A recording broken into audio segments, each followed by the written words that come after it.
Hello, everyone, anyone. Welcome to this week's tech issue riddled episode of Good Night, Everybody, where we have a special episode. This is a very special episode, and not in the sense of those like after school, somebody's on drugs kind of things. This is a good special episode. I have two of the three scheduled so far, anyway, excellent, very talented artists to join me on a panel discussing all the issues facing artists today and about the artist life. Let me see if I can bring everyone on. Josh and Chris, thank you so much for joining me for this special episode of Good Night, Everybody. Thank you so much for having us on. It's great to be here. Yeah, glad to be here. And you're doing your own tech tonight. This is. Yeah, it's been a long time. I think the last time you were on is the last time I did it. Yeah. Normally we have sidekick Steven on here, but he's at his furry convention, so he can't join us tonight. He keeps it close to the vest though. He won't tell me much about it. I try to learn, the ins and outs of being a furry, but he's like, no, this is wrong, and that's not what we call it. He's like real secretive. I don't know why. Squirrely about it. There we go. He is appropriately squirrely about his furry convention. And honestly, I tune in every week just to learn more about it. But I'm trying to draw it out of him because I'm not going to go to. Lord knows I'm not going to a furry convention. The closest I'm going to come is talking to Steven. But I think probably it's embarrassing with his wife or something. I don't know. Unless she does it too, I'm not really sure. I want to drag her into it. But anyway, that's not what this episode is about. This episode is not about weirdos. It's about artists. This is about grown-ups. They're never weirdos. Artists are never weird. So for our viewers or future viewers, I'm going to start with Josh and then go to you, Chris. Tell us a little bit about what you do as an artist. So I'm specifically a cartoonist, and so I create Catholic comic strips. And I've been creating Catholic comic strips for about 3 years now, and I share them mostly online. I've also been able to print them as books too, as comic books. But I make these comic strips about just parish life, about a priest and his parish, and the comics are done in a style that's very similar and reminiscent to comics from the heyday, like Peanuts or Family Circus, the comics you'd read in like the newspaper. So the art style and the humor is all very reminiscent of that. So I've been creating these for the past 3 years, and it's been a lot of fun to do. I'm very passionate about drawing cartoons, and so it's just awesome to be able to make cartoons that share the faith. And it's very funny stuff, and it's related. I mean, people don't even need to be. If I could put my 2 cents in, I don't think people need to be necessarily Catholic to enjoy them any more than someone needs to be married to a blonde to enjoy Blondie, or own a fat orange cat to enjoy Garfield, because your humor comes through. It's very universal. It's just about life, everyday life, and the main character happens to be a priest, but it's very relatable to anybody. I think they're amazing. As you know, we've done interviews before. It's been a while. Yes. So yeah, it's really good stuff. And if you do remember the classic days of newspaper strips, you'll definitely recognize the format of Josh's comics. Now, Chris, how about you? Can you describe what you do in your work as an artist? Yeah, so I'm a Catholic illustrator. I spent years working as a graphic designer in the secular world. I eventually decided that I wanted to devote my talents to doing exclusively Catholic work. And so I started doing that by just creating work that I loved doing that really inspired me. And so those are sort of the things that I started making products out of. I built a shop out of it. That kind of launched me into the beginnings of my business. And as I did that, I started picking up clients along the way, where I started doing more graphic design and illustration work for various clients in the Catholic world. And that helped me to branch out and start doing this full time. So I've been doing this now for 5 years now, full time. And I work with tons of just really great Catholics. I've worked with film studios, I've worked with musicians, I've worked with parishes, with archdioceses. I mean, I've touched almost every part of the Catholic world at this point. It's just been a huge blessing, and I'm doing what I really love to do ever since I was a kid, and that's just like drawing. And the graphic design part of it helps kind of do some of the client work. but yeah, that's basically it. And recently, the big collaboration between you and Tridentine Brewing for their design and Yes. artwork for their Yeah, cans, yeah, and yeah. they're blowing up like crazy also.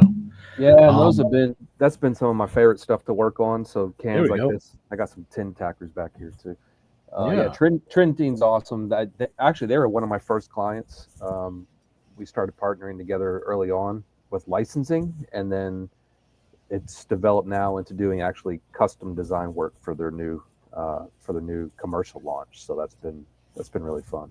Right. And we have a whole episode talking with Chris and Trevor of Tridentine about the whole process that went into the collaboration, about the design of some of the new cans. We had some exclusive at the time, previews Yeah. of some of the artwork. You can check that out.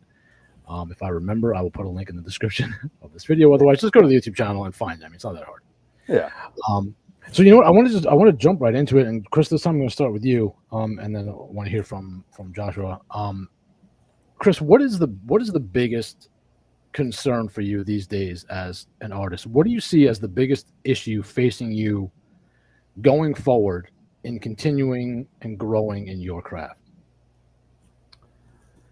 Well, I mean, I mean, you say what's the biggest? I mean, there's a couple. I mean, social media has been kind of one of those things where it's like a blessing and a curse at the same time. Like, on one hand, it's allowed me to begin running my own business and getting my work out there in front of people and getting recognition and building a following and all that stuff. But that brings all kinds of other stuff with it. Like, anybody can start a social media account. So you get lost in the sea of things, and there's just like a ton of content. Like, the modern person is just like formed to just consume.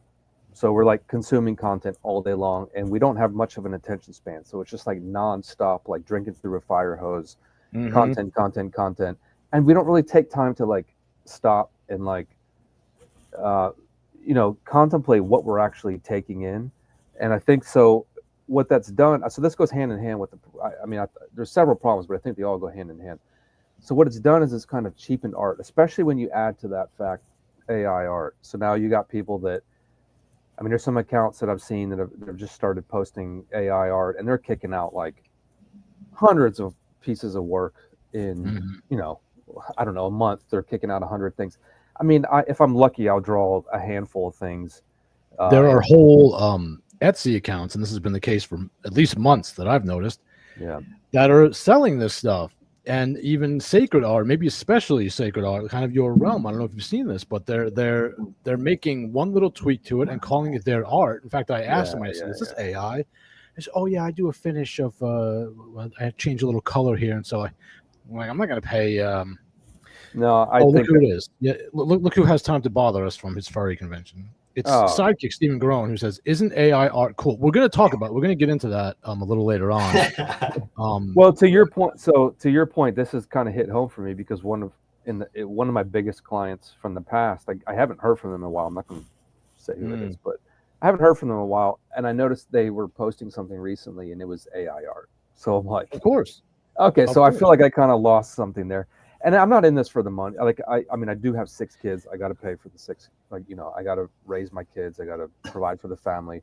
But ultimately, that's not why I do it. And I don't think that's not my argument for AI against AI art. I just think. Right. But it is a good argument. It is a good argument, though. I do think we should patronize true artists. Yeah, absolutely. I think we should patronize true artists. I don't think we're going to understand what we're losing there if all the artists go away and everyone's just making AI art. I mean, because aren't they also?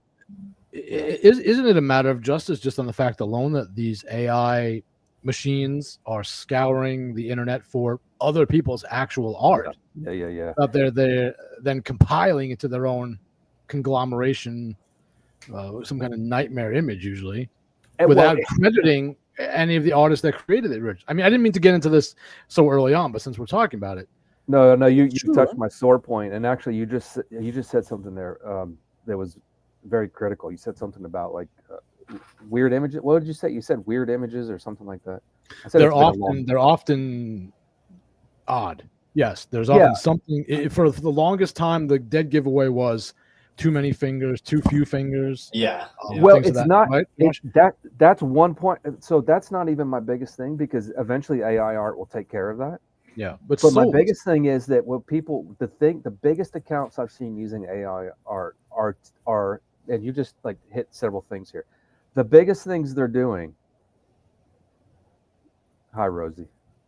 Sorry, I got distracted. I'm like a squirrel. Like I see things. I see my screen changing. I'm sorry. I'm assuming this is directed at me. I'm a cool person and he likes me. But the biggest accounts I've seen using AI are taking humans and they're doing weird things to them. Oh, we don't. Are we going to talk about that? Because they really are. I don't look at that, and I'm sure you don't either. But no. These are not. I'm not even saying anything that's like. It's not scandalous to my faith, or I don't have to go to confession. Oh, okay. But there is that too. That's another major. Yeah, well, I don't even poke that. I don't even get into that. So, but like the just using dehumanizing people. Yes. It's stuff like that. Like it's making people look like just like weird like creatures and stuff. Or it's almost I'm going to touch on a thing here, and I'm sorry I'm going there, but it's almost deifying people. And I can think of Trump as a primary example of this. There's swaths of AI art presenting Trump as the savior, the God Emperor, all this stuff. Oh yeah, yeah. So everything's from a humorous bent or a weird, like kind of horror bent. I've seen a lot of that kind of stuff too. Yeah, and it's just taking humans and it's manipulating them in weird ways and doing weird things to them. And it's like it just has all the hallmarks of the devil.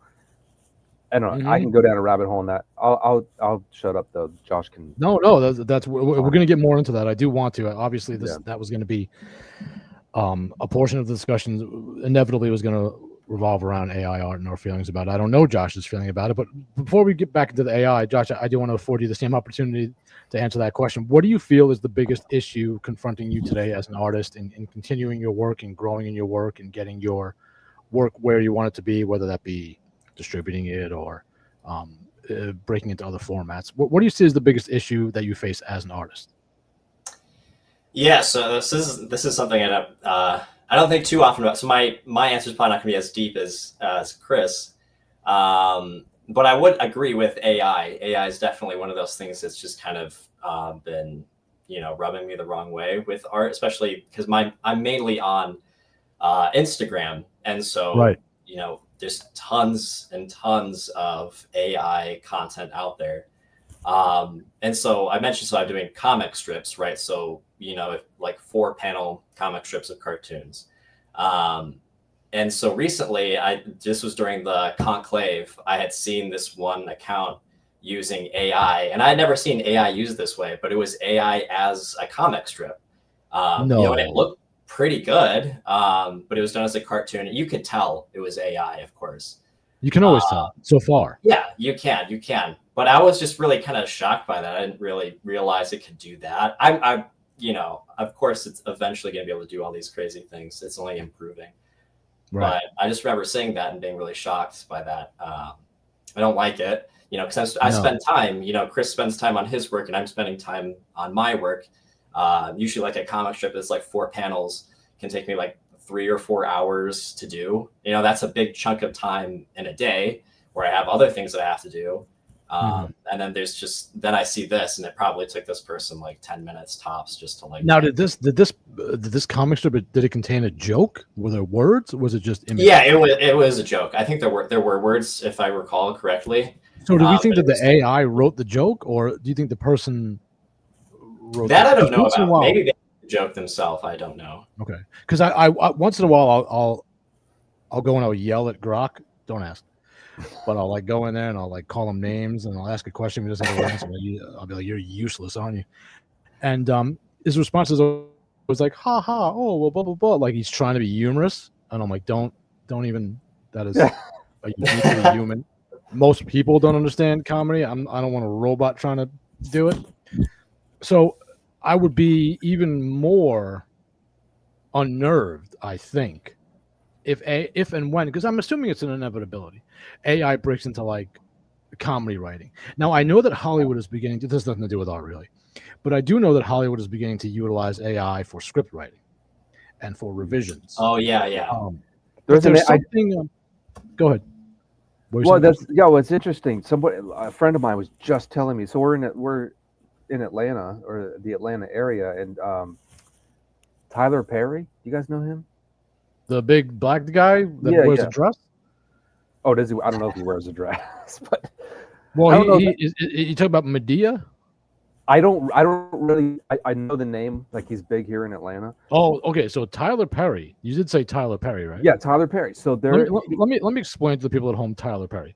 So Yeah. Tyler Perry is he's a large black gentleman who built his career on playing a character called Medea, who is a large Oh, I black do know that. Okay. grandmotherly type I didn't know that character. Okay. It's kind of like when Martin Lawrence did Big Mama's House, but Yeah, Tyler yeah. Perry made a whole career out of it. But Well, then he decided he wanted to be like, you know what? He's one of Oprah's little fiends. He said he's not. Okay.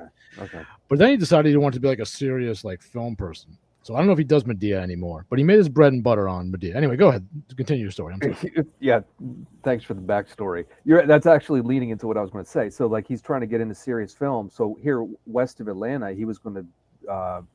He had scoped out this area for like, I don't know, millions and millions of dollars. He was going to build this gigantic film studio. Oh, yeah, he's loaded. Yeah. Well, apparently somebody showed him AI. I was just told this the other day, so I don't. People can fact check these. He was showed some of the things that AI is doing now with film, with like generating movies and stuff, and he just shut the whole thing down.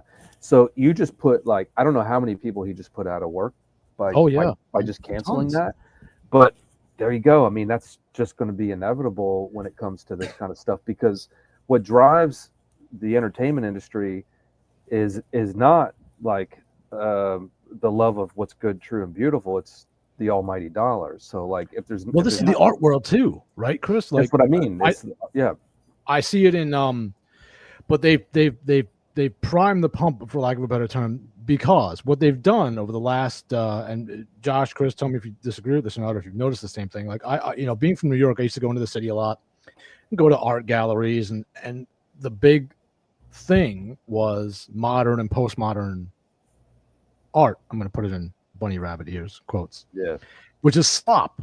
It's sensationalist slop, usually utilizing no talent, and art became primarily whatever you could get away with. So we had I always forget his name, but the guy that cuts the sharks in half and puts them in formaldehyde, that's his art. We have Jeff Koons doing the giant inflatable dogs sculptures, which are prefab. He does not do any of this stuff. He pays people, he outsources factories to build these ridiculous sculptures, so he's not even doing that. Christopher, you missed all that? No, I'm missing out on this boat because there's a guy just couple months ago or something. He just sold an invisible sculpture for like this is it, hundreds of thousands of dollars. Well, this began with Duchamp, Marcel Duchamp, who signed a fake name on a toilet. Yeah. This kicked off this whole thing, and it's been going ever since. So there's the guy now, or woman, I don't know who it was, duct taped the banana to a wall. I think that's sold for some outrageous. Yeah. Classic. Right. So this is, and the same thing in Hollywood. They've completely ceased producing new ideas. They're regurgitating slop from the 90s, only they're reducing it to be even more mindless than it was in the first place. It used to be mindless and fun. Yeah. Now it's mindless and draining. It contains a message, or it's mindless and degrading too. It's degrading, yeah. So this is I think why people are not as outraged maybe as they should be over this surge of AI, how it's proliferated into everything, because they're like, well, it's just, it's almost a lateral move from what people have been producing before. Like, Josh, what do you think about that? Is it have things degraded so far that it'll only be the minority that really care about AI art taking over? Will it only be the artists themselves? Do you think that the populace will push back very much? Well, I already do know that like a ton of people are pushing back against AI. So on YouTube, for example, there were like a ton of videos. It was in the span of like maybe 10 days, I want to say, maybe more than that. But they were all like videos of like pretty big YouTubers addressing AI, because AI can also like take people's voices as well. Like it can imitate them, and it's just getting better and better at that as well. the more your voice is on the internet, and like a lot of YouTubers, obviously, that's like their main place to be. The AI is able to like duplicate their voice really well and convincingly. And again, like you were saying with like script writing and things like that. So I was seeing a lot of these like YouTubers kind of addressing it, saying that they're not for it and they're not going to be using it. And then I was able to read through the comments, and a ton of people agreed with that sentiment. Good. So I was happy to see that. It obviously makes me really glad. Every ad I hear on YouTube is narrated by Joe Rogan, which of course it's not Joe Rogan. It's an AI voice doing Joe Rogan. And what I'm seeing now that's maybe even more unnerving is they're creating AI people out of whole cloth. Yes. And presenting them. There's this one guy. I don't know if either of you have seen this watching YouTube. I know where you're going. Okay. He's like a stock market guy. Yes. I knew it. And they didn't even bother. There's a what I'm going to call a typo in the script. I don't know. I don't even know the terms to use. He's not reading anything. I almost said the script he's reading. No, he pronounced it based on what you would read it and you would pronounce. It's kind of like when you do like maps on your phone, and it's like she says it wrong, right?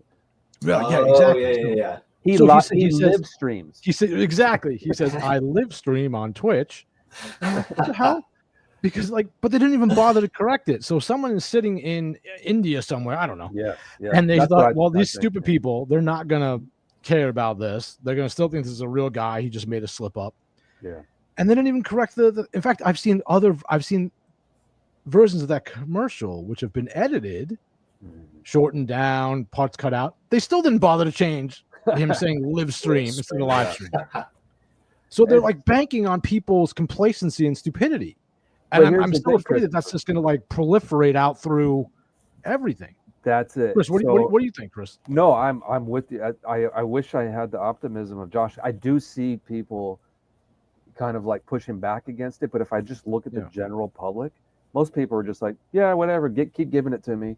Like, there's no point in fighting it, Yeah, because people aren't discerning about it. Like just what you were saying, Christopher, about people selling AI art on Etsy. People are just like, oh, there's an interesting image. Let me just and it's not cheap either. And they're more expensive than the things I'm selling, which I'm sitting here spending. I spend 10 times the amount of time to create a piece of work, and I'm spending money to like actually produce it. Yeah. And they're just doing this, and then it's like print on demand garbage. Yeah. And they're kicking out, and the thing is they can sit here all day long just like kicking out prompts and art. And if people aren't discerning and no one's bothering to like look at it a little bit close. See, this is the biggest thing for me is that art is not just, and I said this on Twitter the other day, and I don't think I used the right word because it's not a commodity, but art's not just about like making a bunch of stuff and selling it. Art is ultimately about a human connection with somebody.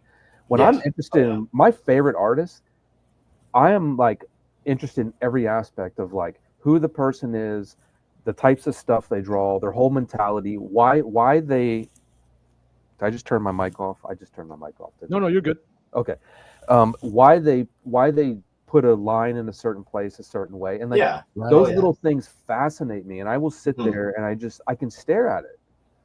I look at AI art, and there's been a couple pages out there, particularly Catholic pages. They're like, oh, we do Catholic AI saints and stuff, and it's just like, initially it caught my attention because I thought somebody actually painted it, but I'm an artist, so I sat there and I started taking the whole picture, and I'm like, no, this is AI. And then I look at a bunch of the other stuff, and I'm like, okay, I'm bored. I'm already bored. Like there's no person behind it. There's no story. It's just it's a hollow shell of a thing, and I'm already bored of it. I'm so bored of AI, and I'm so bored of the way that content on social media, the direction it's gone in. It's just frustrating. Well, no matter what the style they're attempting, it all feels like the look ends up being homogenous. Like it looks like AI art, right? Yeah. Let me ask you guys this, and whichever one of you wants to take this first. Do you think that the degrading in the appreciation for physical objects has had a heavy bearing on being able to sell art?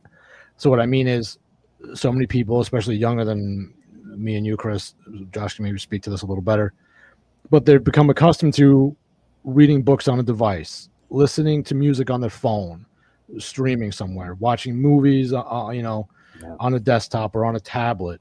They don't have the disc for the DVD or the Blu-ray. They don't even gaming now.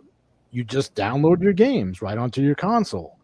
Art has historically been a very physical thing. I mean, prints weren't a thing until what, a couple hundred, not even 100 years ago, maybe, right? Well, You mass were buying print, a yeah, mass print.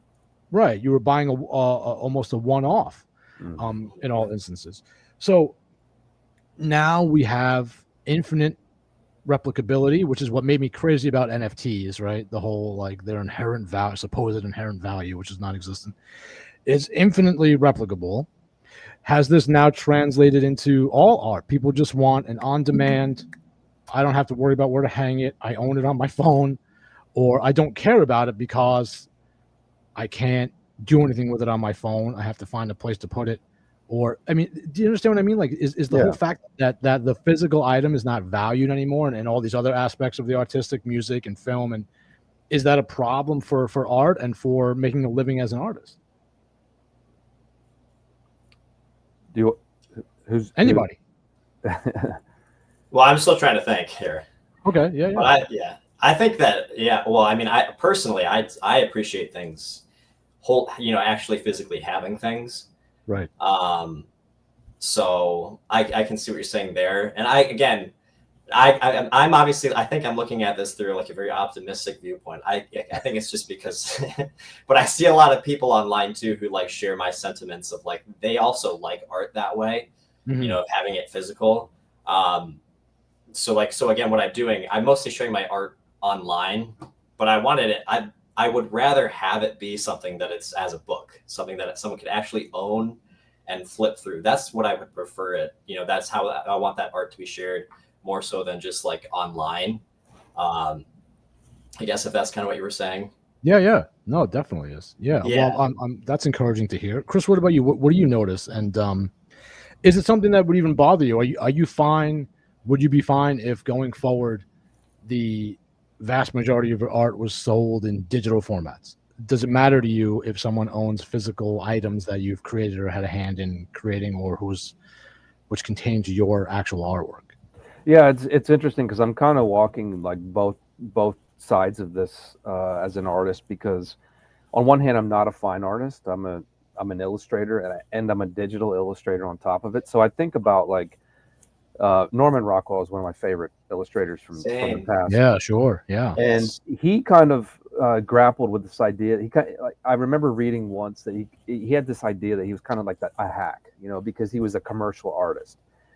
And I get a little bit of that. I understand that, because it's like, I'm a digital artist. You can infinitely produce something I make, especially with social media. It's like, you can put it on social media. It lives forever, right? Yeah. That's so different. And that's one of the reasons why I make products, because I can't guarantee that, I might do a new piece of work and I might do a limited run of prints of it. And I've got a whole series of holy cards I've made that I no longer produce. I can't even produce them anymore because some of the people I've worked with can't even do it anymore. So those are essentially limited edition one-offs, even though I'm kind of taking digital art that's, infinite and I can do whatever with it. I do try and this has been the impetus behind my shop business, is that I do try to make products that somebody can actually hold, because I don't sell digital files. I'm not into that. Right. I draw digitally. That's more just the workflow and a personal like. Well, that's a tool. That's a tool, right? Yeah. But I'm still doing. I mean, I'm literally drawing. I'm literally drawing with the pen. As I would on paper. It's just my workflow has changed a little bit. But when it comes to like producing that art in some way, I do prefer to make products with it. I mean, that's what I ultimately want to be in people's hands, is something physical, tactile, something they can interact with to a certain degree. And I wish Eric was here, because I was going to compliment him. And well, Josh, you're probably a digital artist, I'm guessing. Maybe not. Mm-hmm. You are, yeah. So I was going to compliment Eric, because people like him, especially with the rise of AI, they're going to be in demand. And I think people are going to come to a point where they really appreciate the fact that people have those kind of skills. And it's another reason we need to encourage people to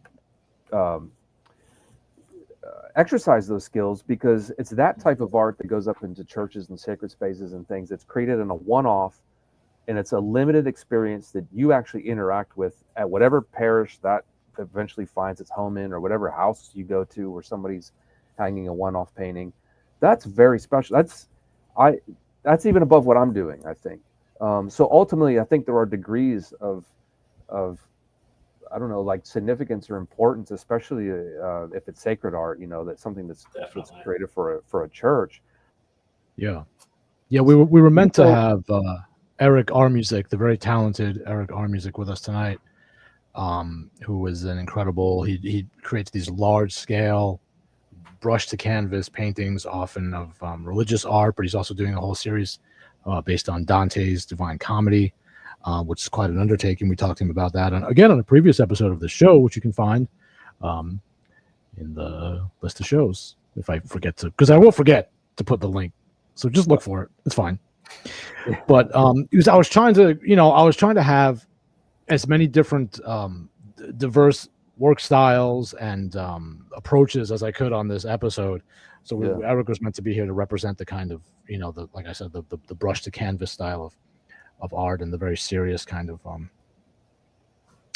classical artwork. And those are the things, those are the types of works that, the U.S. government formed the Monuments Men to go and retrieve things from World War II. Right, yeah. Artifacts, paintings, and things, because there was such a cultural importance. Those are the types of paintings. Those are the reasons we go to those medieval churches and those ancient churches to see the works that are still hanging there from hundreds of years ago. That's not nothing. That's a huge thing, and it's part of the soul of our culture itself. So what happens when we say, oh, that's not important anymore, and we're just going to crank things out using AI art? I mean, what does that say about the soul of the culture? I mean, yeah. Well, guys, are people just losing their appreciation, their understanding of beauty, because our architecture is hideous? I argue our cars are hideous. They all kind of look the same. They're all kind of ugly, which is why something like a Challenger stands out, because it harkens back to like a more classic kind of when cars kind of look different, like they had different looks to them.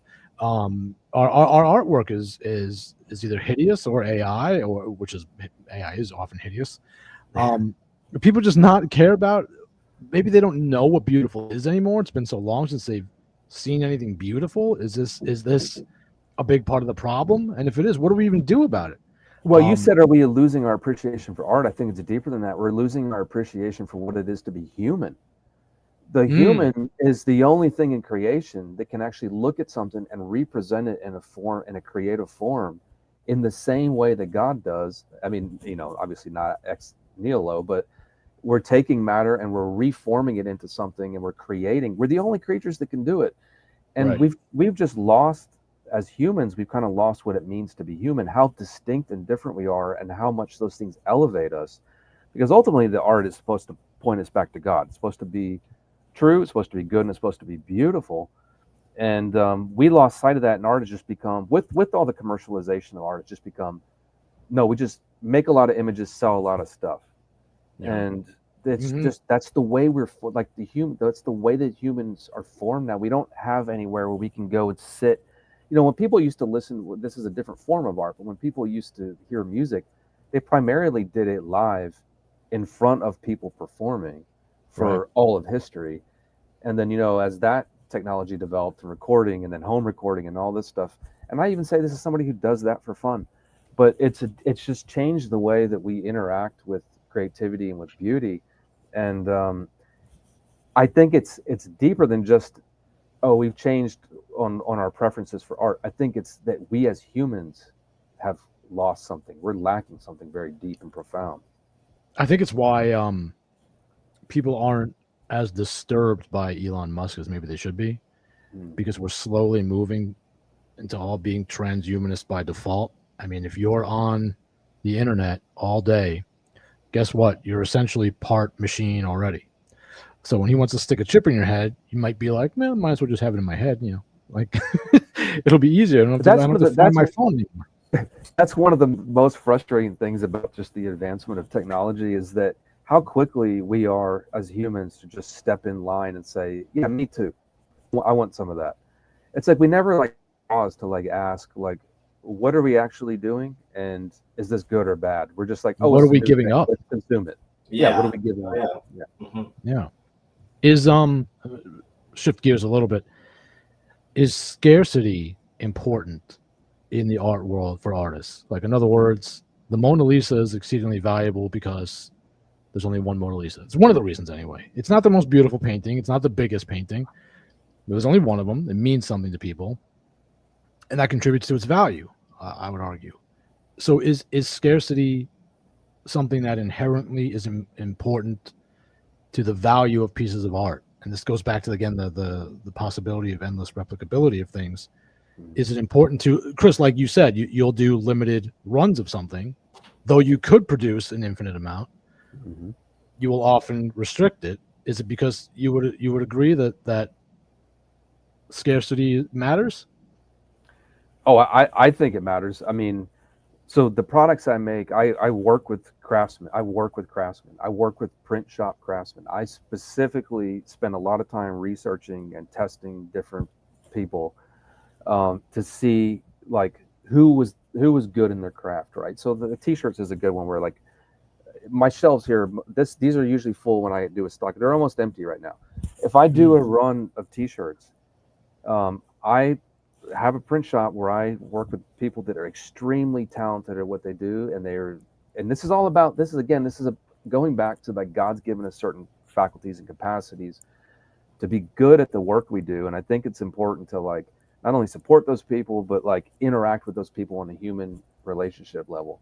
And so like my products aren't just about supporting my work, you're also supporting the print shop that makes my work, and I do those in limited quantities because I don't want to just take my art and put it on a print on demand thing. And it's like, yeah, I can print those until the end of time, and it's just going to be garbage that the guy on the other end doesn't care what he's printing. It's not going to last. It's not quality. No, like I have a relationship with the people I work with, and there's a limitation to what I produce because I care about it. And if I didn't care about it, I'd just be making them and selling them all day. But that's not why I do this. Like I want to make nice things. And so, and that's a very, t-shirts is one level. We're talking about, if you're talking about like paintings or like one-off pieces of work, even more so, like 10 times that more important. I mean, people travel across the world to go and see a Michelangelo's piece of work, right? Do we think about why we do that?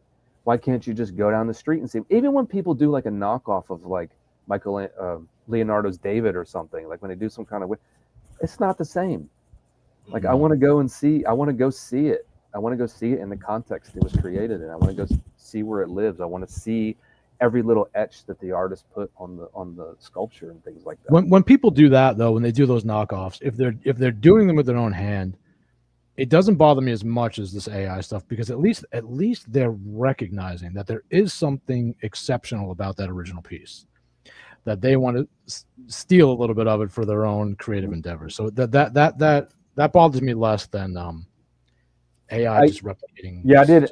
And I should clarify. Like, I don't mean like inspire, like someone does something inspired by. But no, like, I know what you mean. But it's like putting do a 3D printed David and like putting it in a tourist shop or something. That's what I meant. Oh yeah, no. But even if they're like doing the David and they're putting Homer Simpson's head on it, at least they like they're like, this is what moves me.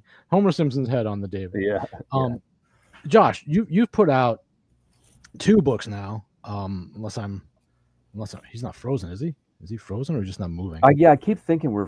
Oh no! Josh did say he's like, I'm bored and let me talk. I'm gonna get out of here. No, he did say there was a really bad thunderstorm and that he had lost power a couple times. Okay. So if he dropped out, sorry, I get excited about this topic. I want to hear him. Me too. That's why I wanted to do this. Okay. I mean, I'm not. I haven't painted in a very long time, and I was never very good. But yeah, I've never been a good painter, and that's why, like, when I see a painter, I really appreciate that talent. Like, I love, one of my favorite things is going to museums and just looking at paintings and looking at the brush strokes and how people see something in their eye and then they can like bring it to life in a way. And in a lot of ways, like paintings are almost in this weird like supernatural way. They're almost like more real than real life. It's a weird thing. Yeah. Putting all that energy and effort and part of your soul into, with the people that are that are doing that aren't just looking for the quick buck. Yeah. We'll have to have a special episode of the show Why I Hate Capitalism. It's a different show. Yeah. But it imbues it with life. It really does. Which is why, like, when I was young, I used to really be into like street, what we would call street art. We didn't like the term graffiti. I didn't do it, but I'm talking about like the ones that were like not just people tagging their name, but like big like murals. Yeah, I'm with you. I love that stuff too, actually. Yeah, I used to be like really into that, and then I got me into like the art toys culture, which people. But even then, they would do like limited runs of a certain thing. It was based on somebody's real art, and you knew if you got one, like you had one of a very rare thing, and that was important to you. Right. Exactly. That was the whole. Even if it was like I had these I had a set of Teenage Mutant Ninja Turtle like street art inspired figures. They only made like 500. It was stupid, but it was something I really loved. There was only so many, and I had one. It meant something. And the fact that I had one of the only 499 other people had was cool. Yeah. But and so for me, I when I was a really young kid, I loved Todd McFarlane. I don't know if you know who that is. Yeah. And then when he got into, he kind of revolutionized. I'm sure he revolutionized like the toy industry. Big time. He started doing military toys, and I love history, so that's the one toy I've ever bought. Like when I was like in my early 20s or something, I bought one of his Iraq veteran like soldier toys. Like I remember seeing those. Yeah, the amount of detail and stuff, I was just really impressive. But he did like classic baseball players. He's a big baseball fan. That's right. So he did a run of those. He did the military ones. Yeah, he's done. I always thought those were cool, and you knew like if you didn't get one, those weren't going to be around forever, right? Yeah. Now it's Pokemon cards. Yeah, I think Pokemon came out when I was. It missed me. Yeah, it missed me too. It came out in the 90s, I think. Which I mean, I was a teenager in the 90s, but yeah, I never got into those. My nephews are really into them. Every kid that I know that's into them is like really into them. Like yeah. What I don't understand about them is, I guess there's so many of them now that they can't have one artist or even 5 artists doing them, because when I see them, the art style looks all over the place. They're all different. And I think the original set was just like one guy did the art, so they looked the same. But now they're all over the place. That used to bug me. I'm a big card. When I was a kid, I was a big card collector of various types of cards. That's one of the reasons when I became Catholic, I'm like, oh, holy cards. I mean, I've got to do these. That's like right up my alley. But I used to love like different types of cards and stuff, and that always bothered me, especially with some of the more artistic cards, like when they would mix up the artists. But then I'd be like, well, I got to get every card I can possibly find with whatever the artist was that I liked. So that was like that became the goal. So yeah, I mean, I guess that's a benefit, but collecting is fun. Go ahead. No, I was just gonna say collecting is fun. There's something about collecting something that you're really into. That's it's a fun hobby. It's a fun pursuit. I don't do it anymore, but I get it.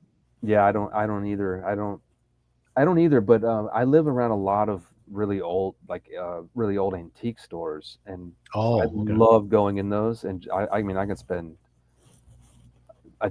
days in those things. Then they're massive too. These stores, you can walk around them forever, and just some of the stuff you find in there. Like I was just telling my kids tonight, like. I'm not a comic book person, but I remember when I was really young, I would ride my bike down to the store and I'd like pick up a comic book or whatever, and I could still remember like the artists that really moved me, like or the people that I was like, oh, Tom McFarlane, for example. When I first came across his stuff, I'm like, this is amazing. This is mind blowing. Like this detail and the way he does his panels and stuff like that. And I'll come across these sometimes in antique stores, and I look at it, and it's like it unlocks like a time capsule. And I can feel like I'm a kid again, just like looking at that thing. And that's one of the things about art, especially when you have that physical interaction with it, is it's connected to your lived experience. Whereas now I think we're just taking all this stuff in on social media. We don't even process it. It's like in, out. And it's just, and so everything's become cheap. Right. Yeah. That's why I hate memes so much, Yeah. because Whoa. it's the disposable culture, but applied to comedy now. So first Yeah. of all, you're shoehorning everything into this format. Every joke has to be in meme format. I hate that Yeah. because I feel like it's restrictive. And I never And remember those. No, it's disposable. It's completely Yeah. disposable, and then it's Yeah. gone. But you remember the first time you saw a certain Saturday Night Live or Monty Python sketch, right? You can quote it. But Me the and my memes, wife like, still quote Mystery Science Theater 3000. yes, that jokes. Love too. that show. For me, what makes my wife crazy, because she was never into it. She didn't even know it existed until me. Oh, she's missing out. Is- You need to bring her back around. No, it was Aqua Teen Hunger Force. Oh, yeah. That was That right was when we got my married. the We first used to, four we used to seasons of watch Aqua that. Teen was my. Yeah. And my wife was like, "What? This is I don't understand. This is crazy. This is too odd for me." I'm like, "This is the best.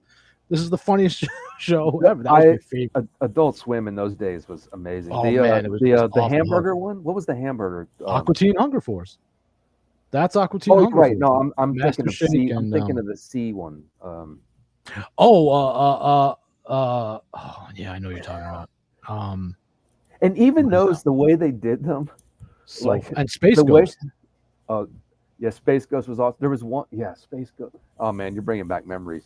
Yeah, those are the days. Regular Show was like my favorite. In fact, I'm so scared. Josh knows what I'm talking about.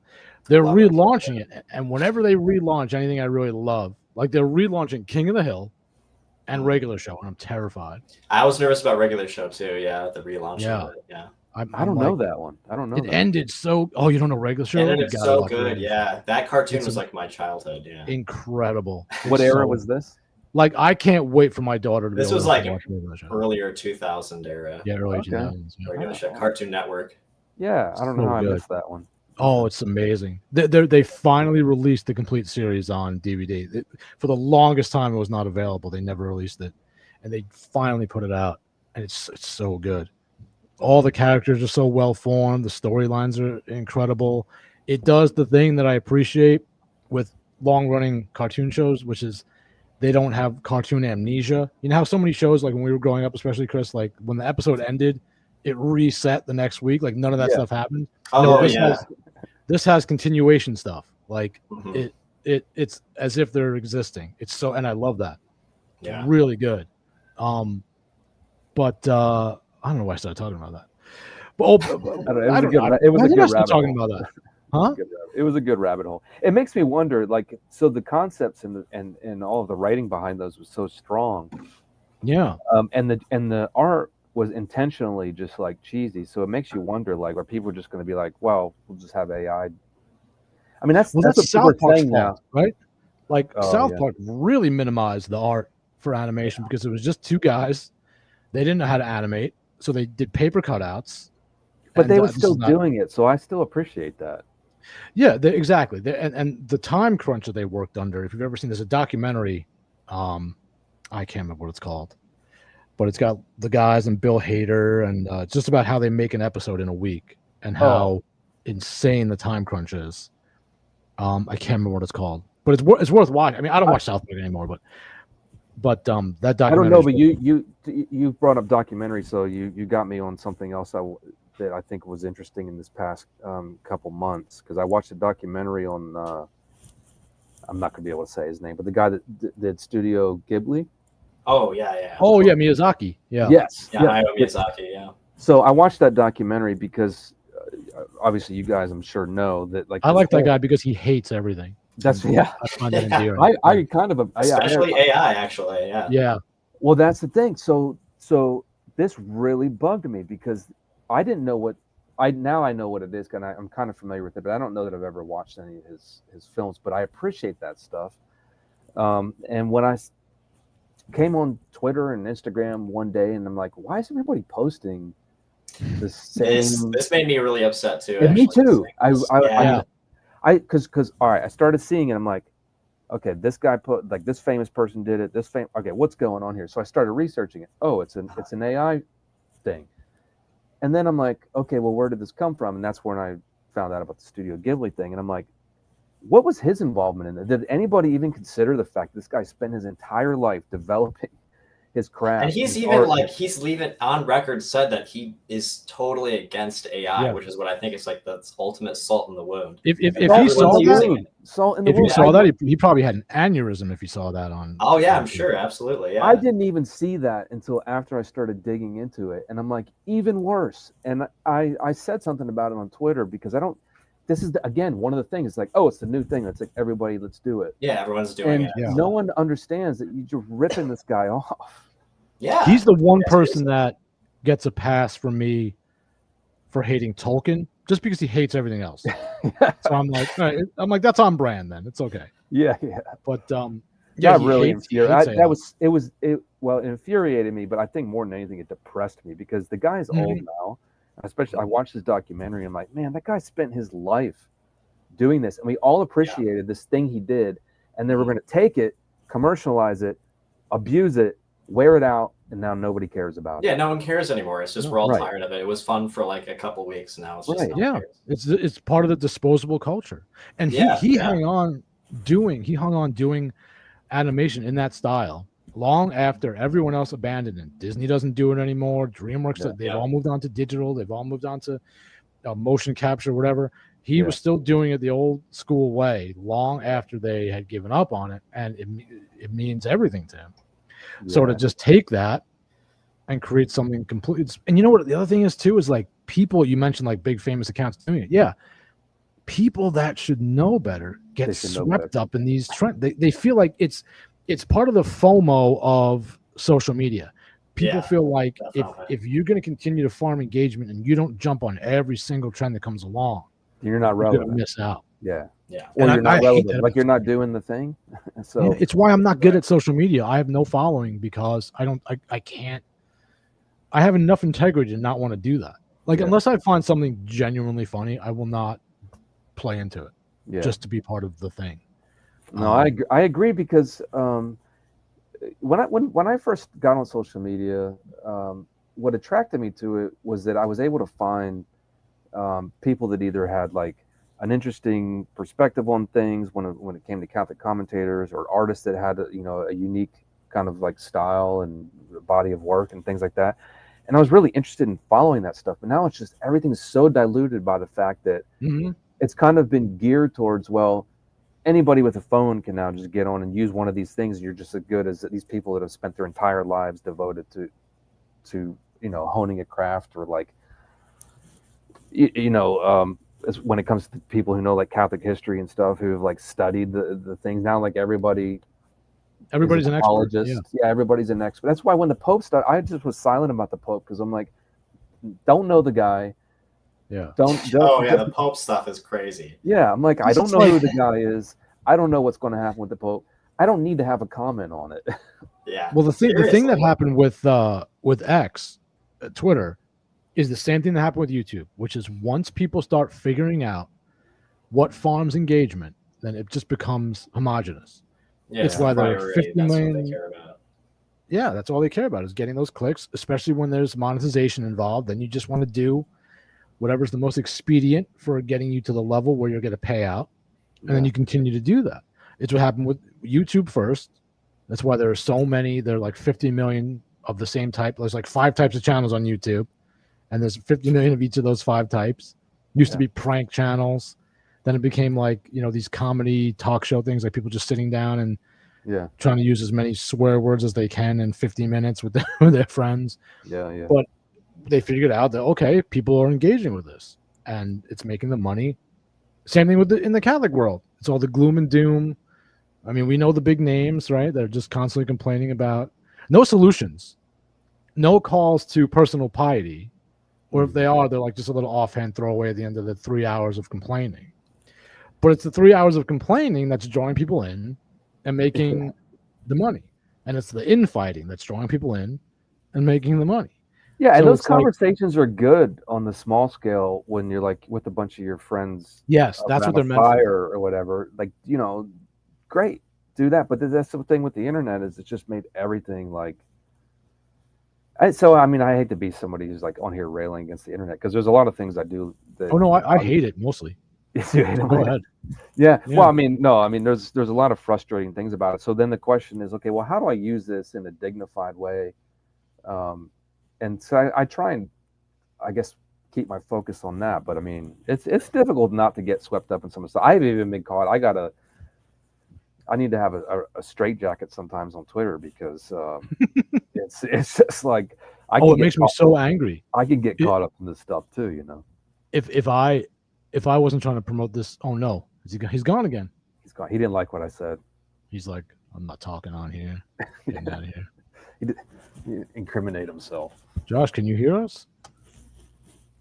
He's having that bad thunderstorm, so I don't know. As soon as he comes back on, I gotta let him talk. Hey, it looks like he's in a hurricane here. What's going on?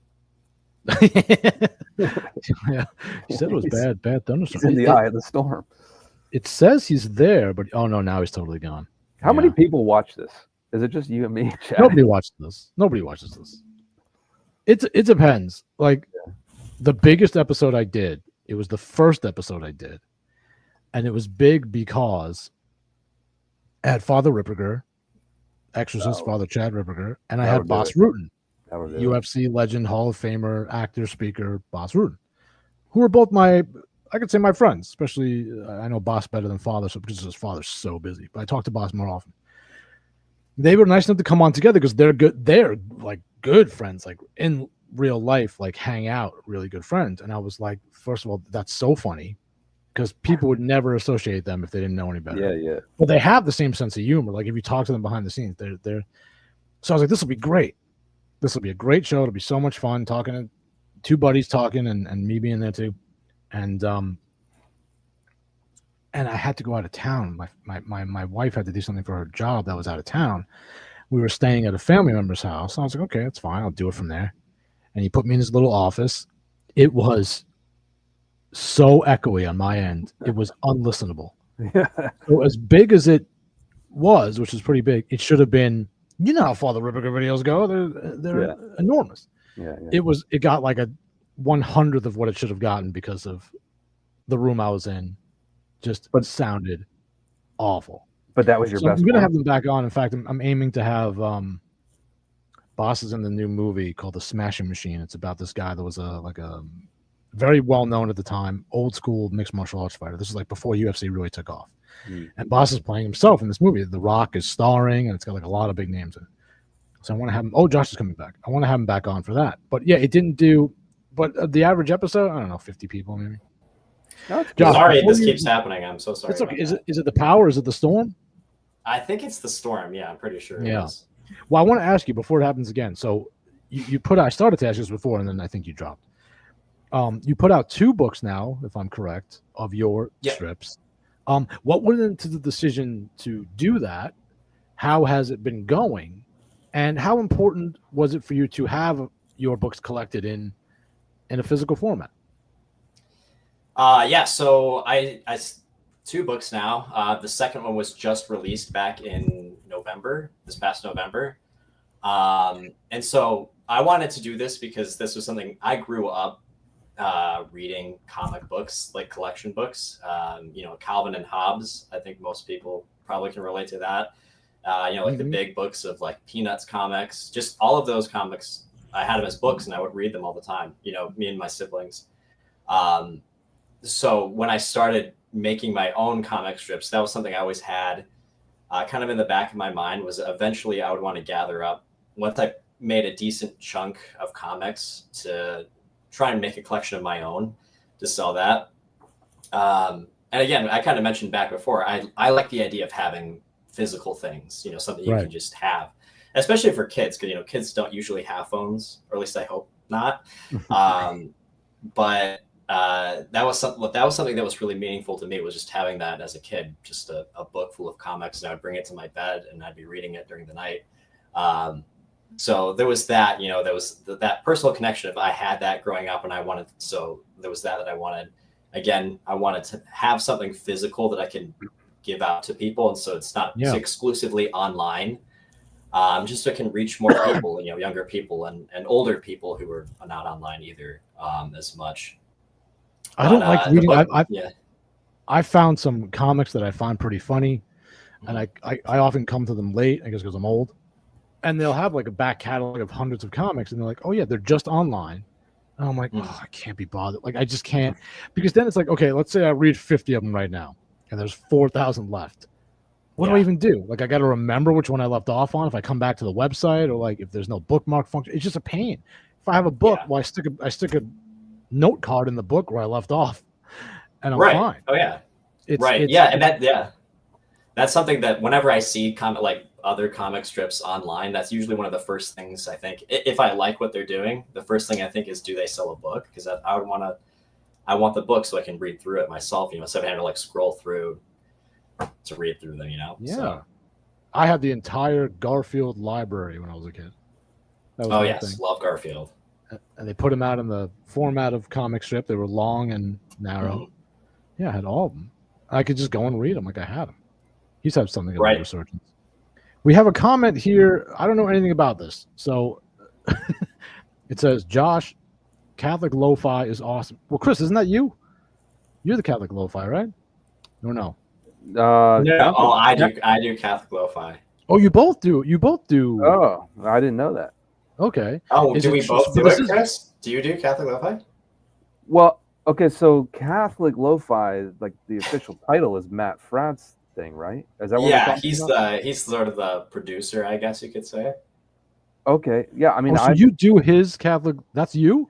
You'd make. Oh, I see. Because you make your own Catholic lo-fi. Is that what you're saying?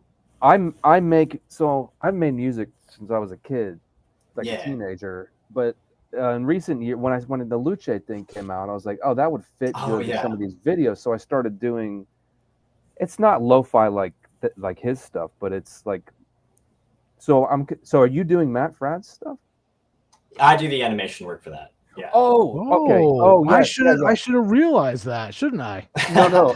Okay, so not a lot of people know this actually. Yeah. I before we got on here, I was going to say, yeah, I know your work. Well, I see your work everywhere, but I thought that was you, and I wasn't really sure. So you're talking about you do his artwork. Yeah. I do the. How did that happen? I was like, do you do the music then? That's what I thought you were saying. No. You did the music. How did that happen, Josh? Did he just see your comics and did he reach out, or? Well, I guess he has. Actually, this is a funny story.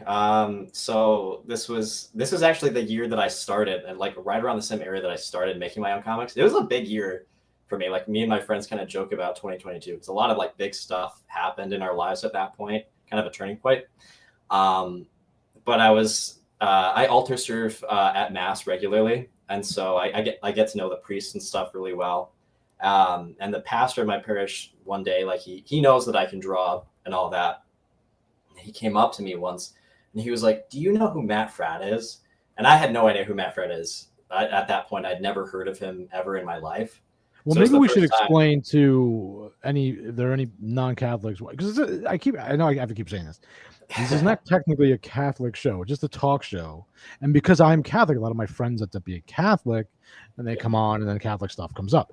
So Matt Fradd is a very popular. He used to be He's a very popular commentator of Catholic thought and culture and the things that surround it. Is that fair? Yeah, I think so. The discussions on cat topics and stuff in the Catholic Church. Right. He has very long form talks with people about long form, things that are either Catholic or Catholic adjacent in some way. Very popular. If you Google Matt Fradd, you'll get the whole thing. Okay, go ahead.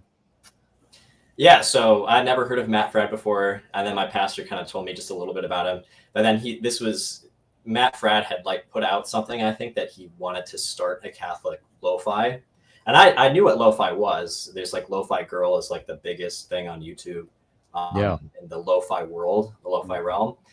So I was familiar with it myself, and like the famous like image of her with her headphones and writing, like an animation loop of her writing. And so my pastor was telling me that Matt Fradd was looking for someone to make an illustration, like a St. Thomas Aquinas version of the Lo-Fi Girl. So technically, I mean, this was Matt Fradd asking for this, but it was my pastor asking me for this. So I made like an illustration of St. Thomas Aquinas, writing. He's got the headphones on. There's a laptop. It was almost like really like near duplicate of the lo-fi girl. Yeah. So I shared it with my pastor, and then he passed it along to Matt Frad, and Matt really liked it. And then Matt asked my pastor if he could ask me if I knew how to animate. So again, after Mass one day, he came up to me and asked if I knew how to animate. And at this point too, I had just purchased like an animating tablet. It's called a Wacom tablet.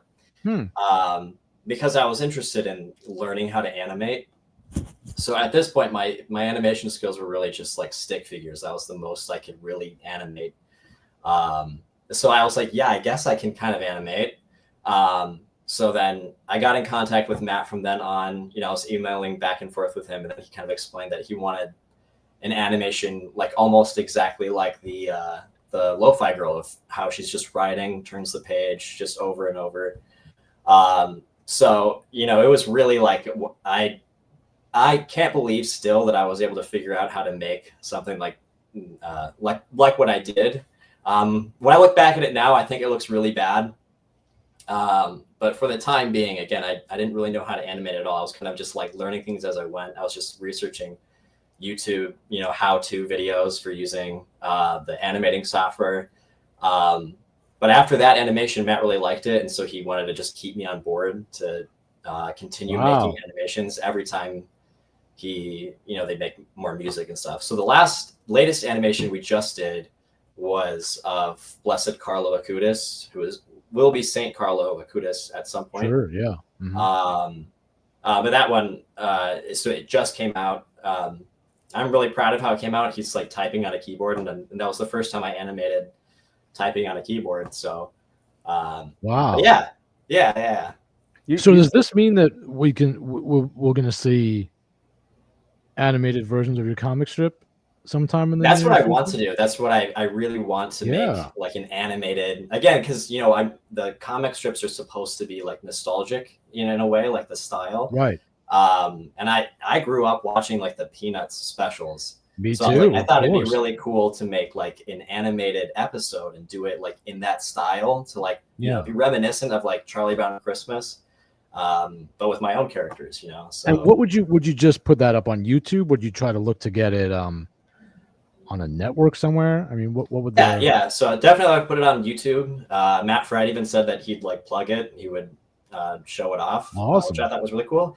But I reached out. I have a connection to someone at EWTN, and so literally just today, actually, I got a response back from the guy who's in charge of like the children's program on EWTN. They have their own kids shows, and I asked him like if I theoretically made like a full length episode, would this be something that you guys would consider running?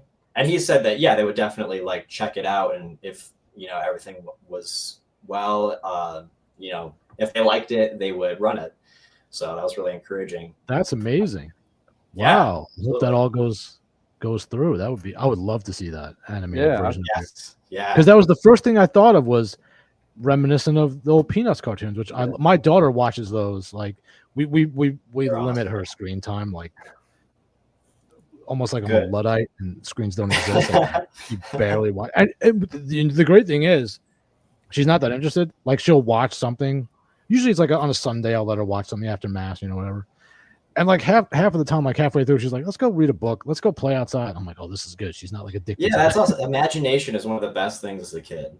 That's why I'm so sad when I see kids with like tablets and phones. Because like that was like the best point of my life, was just going and playing outside and exactly. I was just telling my father-in-law today, like we were always outside, like unless it was like a deluge coming down, we were outside doing something. And now like these kids are just glued to the devices. And but I think for artists too, you sit there as a kid, looking at a white piece of paper, and like your imagination just goes to work. So, you're absolutely living in your head, and you make it like I would get lost in my own drawings, just thinking out a whole movie or whatever inside my head. Exactly. The first things, some of the first things we got my daughter were a bunch of books, obviously, and then art supplies. So crayons and a whole roll of the paper that you just pull out and then you can tear it off to draw on. Yeah.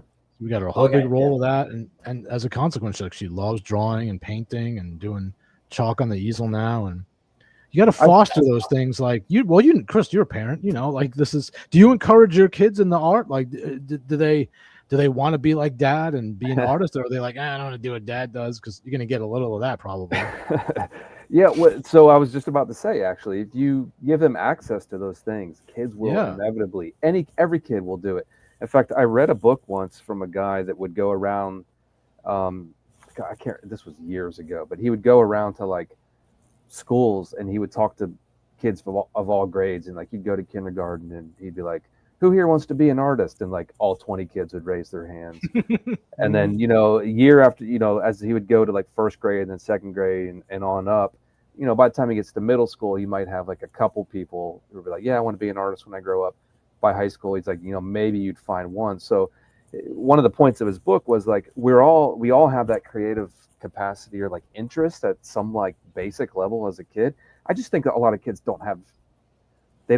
they're not encouraged to do it. They don't have the tools to do it. But we homeschool, so we have like our papers and all of our crayons and our pens and stuff like in a place. And almost every single day, my kids naturally just go to that and sit at the table, and they'll be there for an hour or more every day and just draw. And I don't even say anything. I'm not like, you're going to be an artist like Dad. I don't say anything like that. I let my kids kind of figure out what they like in life. But every one of them has like this innate ability or this innate desire, I think, to like express something. So it's like they'll draw flowers or whatever, or saints, or they, it's humbling. They'll see me draw something and they'll go and they'll like try and do their own version of it. I'm like, that's awesome, So far, my daughter, she's barely 4.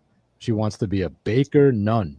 So I'm like, God, please. That's fantastic. That would be perfect. Speaking of art, it's making me think of Madeline.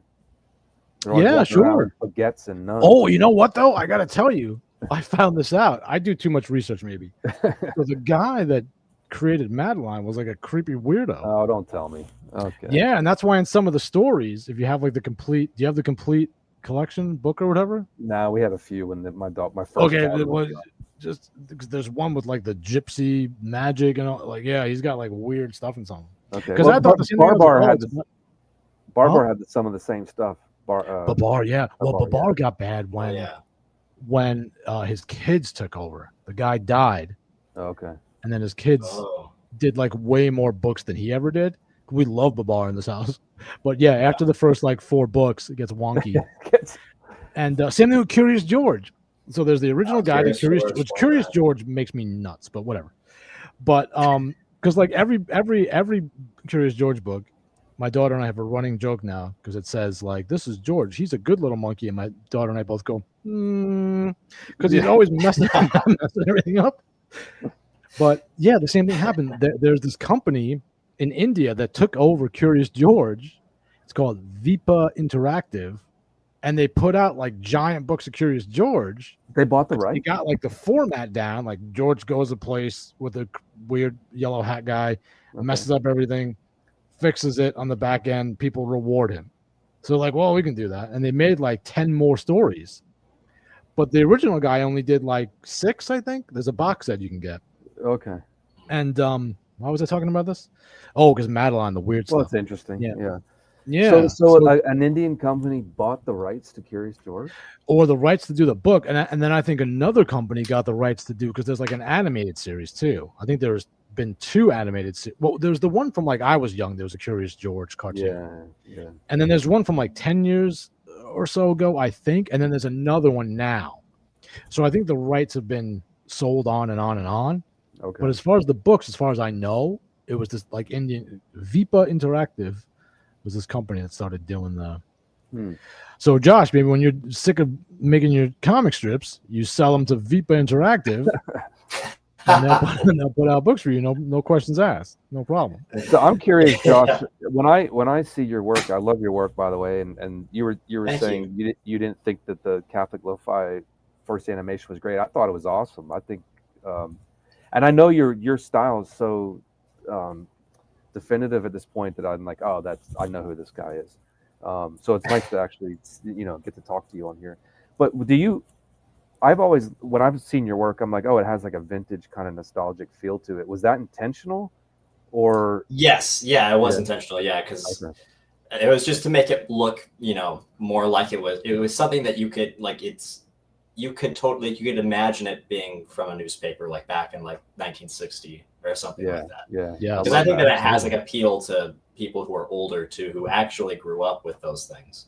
Yeah, like Yeah. me. I love it because it takes Well, me right back to it's those interesting days. because, yeah, I mean, and it's interesting because it's like it kind of has like a 1950s feel to it. So it's almost, there's something about that style and look that almost makes it like timeless. Like it could be Yes, yeah, like people timeless. Yeah, people yeah, yeah, from any absolutely. era could appreciate it. Yeah. Hmm. That's it. Yeah, That's it absolutely. exactly. It's definitely timeless. Josh, did your parents encourage you in the arts and creating art? Were you naturally a creative kid? How did it come about that you even began doing this stuff?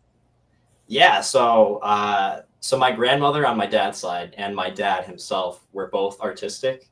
My Hmm. grandma, I mean, not anymore. Her vision's not the best anymore. But she was an oil painter, and she usually did like landscapes, in particular. But my dad, he was able to do cartoons, and so he taught me a lot of the tricks growing up. But yeah, from a very early age, I just loved to draw, and so my parents would definitely, they would be encouraging towards me. But I wasn't the only one. I have, my brother above me. Him and I are really close, and we would always draw together and make up characters and stories and stuff about these characters all the time. But I'm sort of the one in the family that like really, took drawing very seriously and spent the Hmm. most time at it. Um, but so yeah, growing up, it was mostly cartoons. That's just kind of instinctively what I would do. I read cartoons, so I would draw cartoons. Um, but being a Catholic artist, it was always like, people with good intention, of course, would encourage me to try and create fine art or sacred art. Right. And so as I got older in my later teen years, I didn't like cartoon was always just sort of like a hobby, something I did to the side. But my focus was always more on trying to do sacred art. Hmm. Um, and what's funny too is that my whole life, my grandmother was always telling me to stick to cartoons, and she was like, "You would make a great cartoonist. You can make a living off of your cartoons." Because Mhm. she can't draw cartoons to save her life, but she saw that I could, and she was always encouraging me to do it. But I was like, "No, that's ridiculous. I'm not ever going to do that." Obviously, I am now, but so that's kind of where, like, again, I got to that point where I took stock of what I had, what God had given me, um, and decided to just use those things that were just natural. Because drawing cartoons, I never ever considered using cartoons for you know uh, sharing the faith. I mean, obviously, there's like children's books that you can read, and it's done in a cartoony style, just to Yeah, yeah. to kids more. Like those have always existed, and I knew about that. But I never, thought of consider doing cartoons in the way that I'm doing now, like as like a comic strip that could appeal to people, not just kids, but to people my age too. See, I think that's And so so, important though, and what frustrates me so much about, and one of the reasons I'm so adamant about like this not being another Catholic talk show is, first of all, there's so many of those, right? Second of all, I think people have given up on this idea that God gives people different gifts, and that they don't need to necessarily express them in explicitly, let's say, Catholic manners in order for them to be efficacious or glorifying to God, right? Like Kevin James, I can tell you, I mean, I haven't met him, but I know people that are good friends with him, is super devout Catholic. I mean, you guys probably know that. But he uses his gift of comedy to be a comedian, right? He doesn't have to be like, I tell priest jokes. So your comic strip has a priest as a character, the main character, but it's funny to like anybody. And that is making good use of gift and talent you've been given. It's glorifying to God, I would imagine. I'm not going to speak for God, but but it doesn't have to be like a catechetical manual yeah, drawn in a cartoony style, because then you're also losing people. There may be people. I use my friend Douglas Ernst frequently as an example. Douglas writes a comic book called Soul Finder, and it's about combat veteran exorcists. These guys that were on the ground in the Middle East, things like that, as members of the armed forces, and then they are approached because of their strong faith to become exorcists that deal with like particularly dire kind of possessions, monsters, and things like that. And it's an adventure comic. You know, it's kind of Indiana Jones kind of thing meets G.I. Joe, because he loves G.I. Joe. But it has Catholic elements, obviously. He didn't set out to like make the Catholic adventure guy, you know? And as a consequence, he's had tons of people, young people especially, write to him and say, you know, I never even thought about religion, let alone Catholicism, but I love your comic. Can you tell me a little more about what this rosary thing is? Or, oh, this prayer you put in here in Latin, that's pretty cool. Is that a real prayer? Did the priest really say this? Is exorcism real? And they're becoming interested in something that they never would have been. If somebody just came up to them and said, here, kid, read this Bible, right? No. But if they said, here, kid, read this adventure comic. Okay. Oh, this is cool. So it's like, I feel like people harping on the idea of making sure everything they do, Catholics in particular, because that's the world I know, about making it explicitly and only, like, Chris, your stuff, right? It's explicitly Catholic, but the style of it is, it's not pop art. I don't know what you would really call it, but it's not a strictly, it doesn't have the look of like strict sacred art. It's not an icon, right? It's not a drawn icon. It's vibrant. It's bold. It's appealing to people on the surface of just the visual style of it, right? So am I off base, guys? Like, is that not also a way to glorify? No, I think that's God? exactly. I think obviously it's not wrong to be preachy, I guess. No. Of course there's nothing wrong with that at all, obviously, but it's not for everyone. It's not for everyone. I mean, that's a way. That's a way you can show the faith, and it should be shared. It's just by just preaching. But that's like you were saying, that's something I try and do, is that I don't want it to be kind of in your face, like lessons almost. Not that that's wrong, but I just want this to be a way that can kind of draw people in. And like you were saying, like I've had many people reach out to me and say, I'm not Catholic, but your comics are really interesting or whatever. And then they'll ask me questions about this or that thing that was maybe like mentioned in it or things like that. But it's just meant to be like, the comics are just kind of meant to be welcoming, welcoming to people who are maybe on the outside of the church, so to speak. Yeah. I think the biggest example of that I can think of is Tolkien.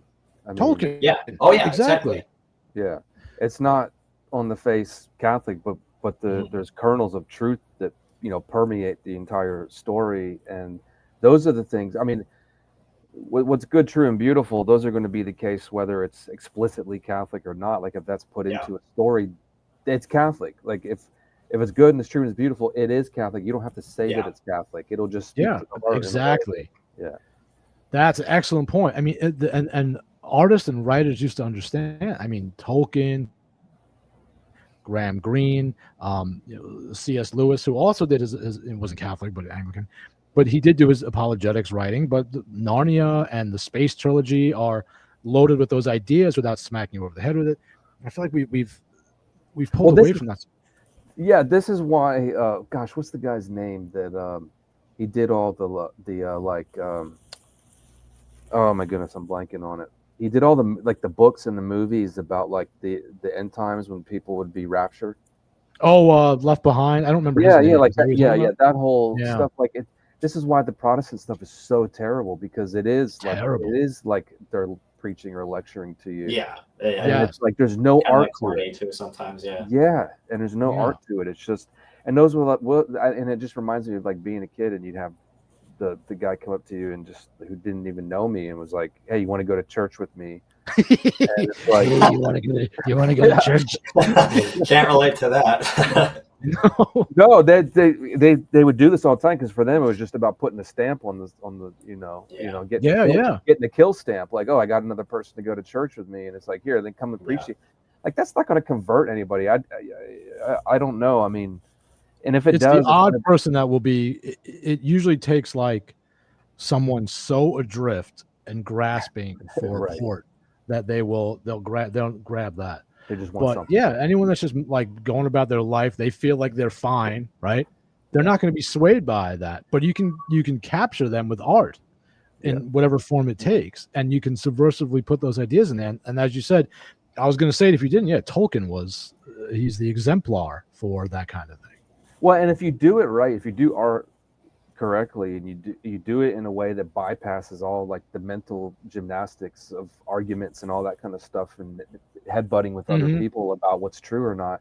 If you just do art in a way that's beautiful, you've said everything. Like that speaks to somebody in a way more profound way than I think trying to like convince them of some kind of argument. They'll come to that. Like they'll come to that eventually. Like I was convinced personally, I was convinced by the beauty of the Catholic Church. Yeah, sure. You know, before I understood any of the intellectual stuff. So it's like, if you're making movies or art, starting with the intellectual stuff, you can do it. I mean, there might be a few people that you hook with that, but I think for the most part, people are just like really seeking something true that's like, just on a different level that is so beautiful that it's just like they're kind of like swept up in it. And I think that if you can really engage someone's imagination that way, the heart follows right behind. And yes, definitely. I think that humor can be a great tool for that. And as a comedy writer, I'm interested in how Josh came about his comedy style, how you knew that you could write funny, and what is it? What is your? I don't know how to say this, but yeah, let's start with that. So how did you first know that you could write funny, and where did you get or do you have influences when it comes to comedy and your comedy writing style? Because not anybody can do that. Like it's especially for what you do. It has a very broad appeal. It works on a lot of levels. It's humorous to I would imagine a lot of different people, and that's not. Most people can't do that. How did you realize you could do it, and what were your, if any, influences for learning how to do it? Yeah, so well, I'm glad you think it's funny, because a lot of times I'm not sure if it is. No, funny it or not. It's all funny. Yeah. I'm my own worst enemy. But I think that the reason I know how is that I grew up. I mean, again, I mentioned this already, but I literally grew up reading comic strips my whole life. So like, especially like Sunday Funny style, like Peanuts, for example, was like one of the most prominent that helps me with coming up with like joke ideas. But I had read those like so much growing up that it's almost like it's probably ingrained in me, like that 4-panel, the 3, and then you have the punchline kind of setup. It's just sort of ingrained in me. But, for influence, like Peanuts, for example, like Peanuts is a really good example to me for of wording, I'd say. I really like the way Schultz writes his jokes. His are like really like his own. I don't know if I can really explain how he does it, but his are just, it's not the most like traditional like a punchline. No, definitely not. Like it's really its own style, and I really love the Peanuts style a lot.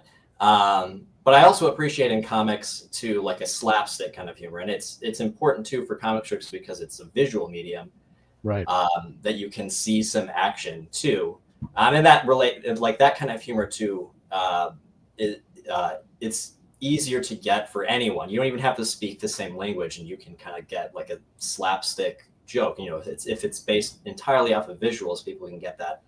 And there's this comic strip called Nancy, so it's really old comics. Yeah, it's one of my most favorite references for art style, and especially for like the slapstick humor. I can see that. Okay. Ernie Bushmiller was really good at making a joke just really simplified and completely visual, because at that time there were a ton of other comic strips in the newspaper, so you're competing with all these other cartoonists, and so his goal was to make it as easy to get and simple as possible, so that your eyes would just immediately go to it when you look at the paper, and you just understand the joke really quickly without having to like read through it and maybe think about it.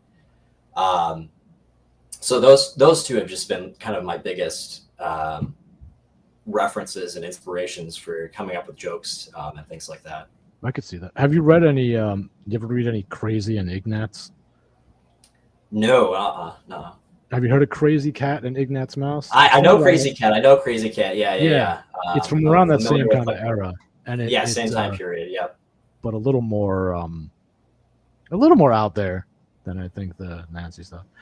You're Oh, making me think about something that we were talking about, just like the disposable way that social media works.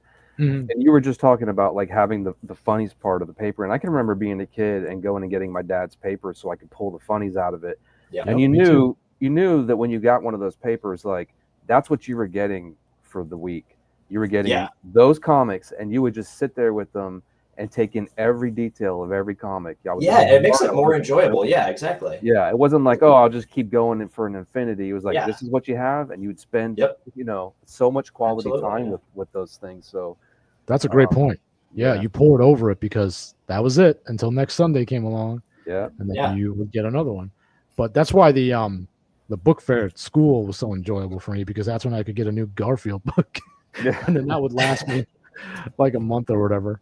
But That's so that's so funny. I got I was insane about Garfield. I drew more googly eyes than probably anything in my life back when I was in my 4th and 5th grade. I was drawing Garfield everywhere. Oh yeah, me too. Yeah, It's funny. It's so one of the ones- simple. It's funny how it just hooks you. Snoopy too. Snoopy's really easy to draw. Also, Yeah. once you get it, I would draw him a lot. But yeah, I don't have a lot of artistic talent. I have ambitions. Like I have ideas, but I don't have the talent. Like, I have great ideas for cartoons. I'm not going to talk about them on here. I don't want to get stolen. I have really good like. Oh, you should use AI. Ugh. You know what? I don't think I would even know how if I wanted to. No, I can't get it to answer simple questions. It's like, what am I not that? I think it was Trump riding on a hot dog. Right? You remember this? yeah. And I forget what else is going on, but that was about the extent of what I could do with AI. And then I was like, I was over it after that. I was like, no, this is like, it's funny for like 3 minutes, and then I was like, no, I don't want to do this anymore. Yeah. I spent way more time looking at the Sunday funnies, than I would looking at an AI thing. Yeah, it's something unnerving about it, definitely. So what is next for you guys? What are the big plans, if anything? The big projects that you're working on, if any? Chris, you go first. Do you have anything big coming up? Anything having to do with Tridentine? Anything doing big projects on your own? Yeah, I mean, I've got a million irons and a million fires. Tridentine's always one of those fires, so we've got something coming before too long. I'm sure we'll be able to share some new stuff. We were talking about books earlier. That's been since I was, late teens, early 20s. Like I thought I was going to get into doing books more when I was young, and I ended up going the graphic design route for a while. But I am now working on a couple of books. I'm also working on books for other people. So a lot of books in my future, hopefully. Pray that I get time to finish my personal ones, because those are kind of like my life goal. Like I hope once I do those, I can die happy, I think, as an artist. But yeah, I've got some ideas, and to what we were saying earlier, they're not going to be explicitly, one of the things I'm working on is not explicitly Catholic, but it's going to have a Catholic foundation to it. So no Catholic will feel like they're in some kind of uncharted territory if they were to read it. But yeah, hopefully, I don't know, that's probably like a long-term goal, but day to day I'm working on all kinds of stuff. I've been so busy lately. I've been kind of burnt out. I was saying on Twitter the other day, like I switch to music when I just have too much going with art, especially with client work. So I started an Instagram account for the Luce music type stuff, just because I don't know what to do with the Luce stuff. I think a lot of the Catholics, like, I don't know what this stuff is. So it's like, I just kind of split it off into another thing. Because for me, it's like another compartment where I can just do something different, shift gears for a little bit. Now, has she been excommunicated with this new pope? If she is, then I got to take that page down. Yeah, I don't know. Yeah. I haven't heard a lot of like Luce said, like she was like super popular, and then now it's like that's why it burned. That's like everything else. It completely fizzled out, and I even asked the question on Twitter. I'm like, does anybody even care? And I did get a couple angry people, but not nearly as many as when I said, why is the Vatican releasing an enemy mascot? People came after me with pitchforks for that. Yeah, I don't know. Well, it played into it hit every checkbox of current thing, disposable Yeah. culture. So I don't know Yeah. what they expected. Like, and Josh, what about, well, it sounds like you have a lot of stuff coming up, big projects. Is there anything that we didn't mention yet that you have going on? No, yeah, just really just kind of keep trucking along with, making cartoons, trying to make as many as I can. Again, they kind of take a while sometimes, so I'm not always able to, keep them up as consistently as I would like to. But again, with that animated episode, that's something I'm trying to get myself to, do. I've told people about it. I'm like I get really excited about an idea sometimes, and I'll just tell people about it, and then everyone gets excited, but then I'll start on it, and then it starts to kind of like fizzle away. So that's the way it's been with this. I really need to just like lock in and, spend some time working on it. As that's something I would really want to, eventually make as an animated episode. So that's kind of it for me, is, just cartooning and hopefully animating. You're not can't wait to alone. see You're it. not alone with that problem. I almost Yeah, didn't it's even tough. mention Yeah. it.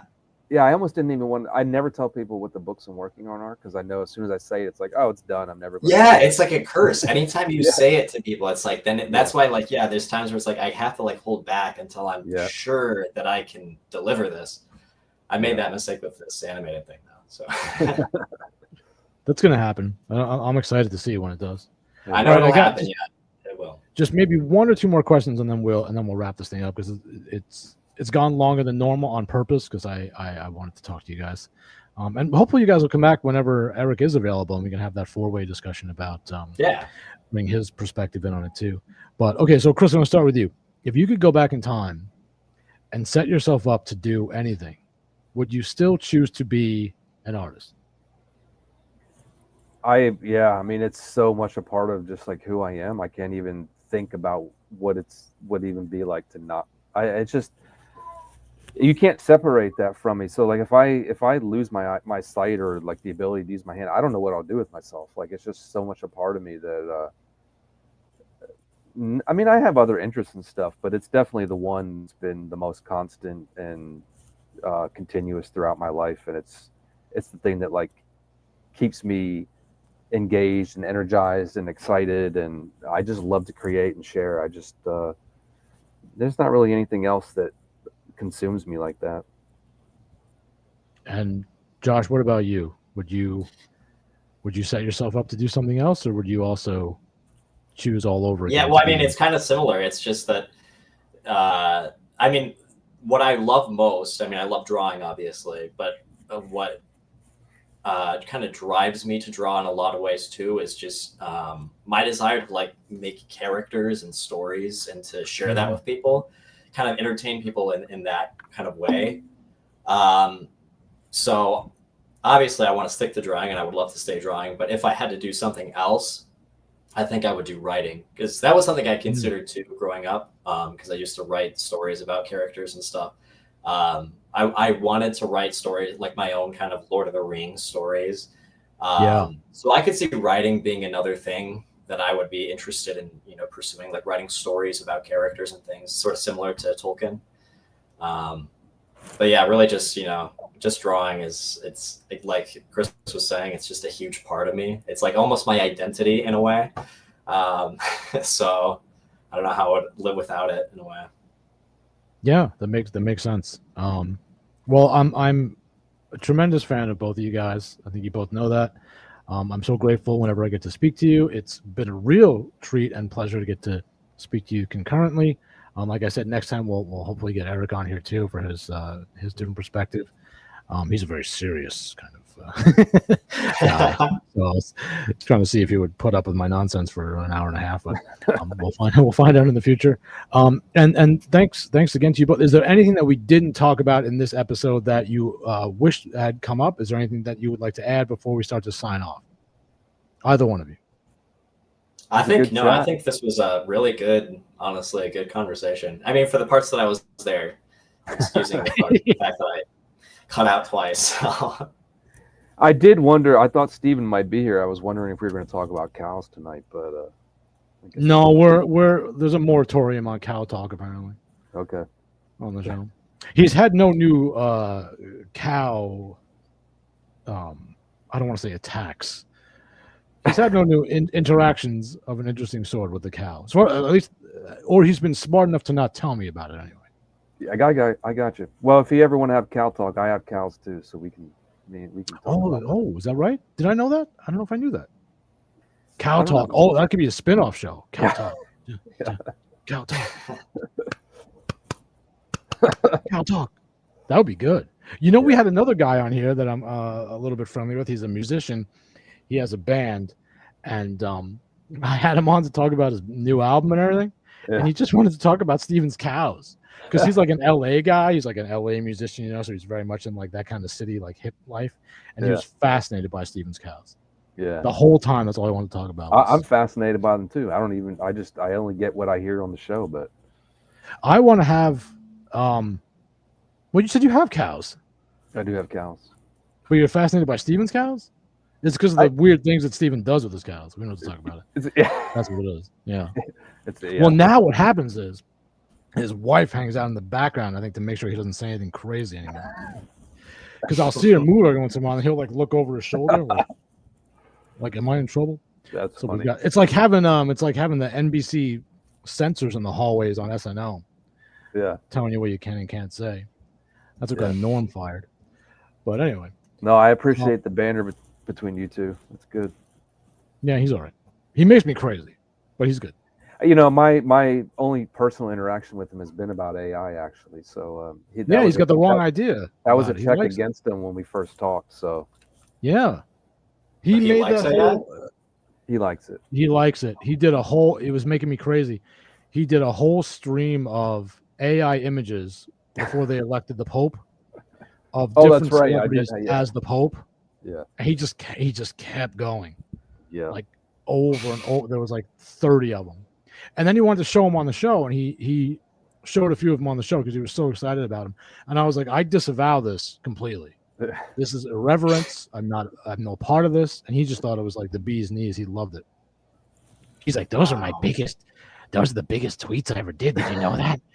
They got more likes than any of my other. I'm like, Steve, yeah, it's cheap. Of course. Yeah, exactly. People, retweet some of my jokes that I actually put effort into writing.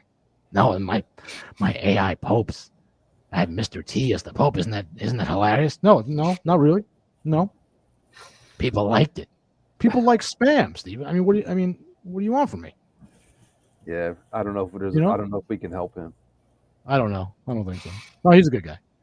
Yeah. But thank you so much, guys, for doing this. This will I'll make some shorts out of this, and hopefully people will watch those because there's no attention spans anymore. No, we didn't talk about that. Next time we'll talk about that because that plays into the appreciation of art. Also, people don't go to galleries and just appreciate a piece of art anymore.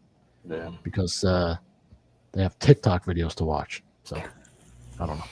Yeah. All right. Well, anyway, thank you so much, and thank you to anyone who watched this or who is watching this in the future. I really appreciate it. Please tell your friends. Please like and subscribe and comment because that's what YouTube likes.